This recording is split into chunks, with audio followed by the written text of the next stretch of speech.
أعوذ بالله من الشيطان الرجيم. بسم الله الرحمن الرحيم. محمد رسول الله والذين معه أشداء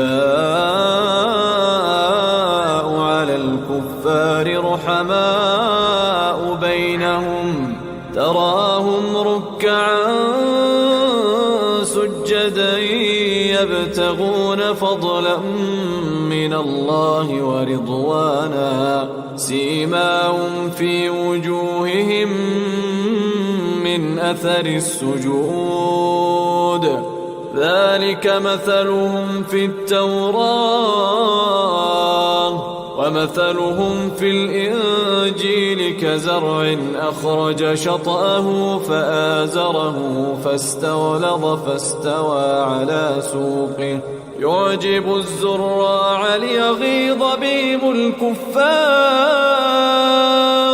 وعد الله الذين آمنوا وعملوا الصالحات منهم مغفرة وأجرا عظيما.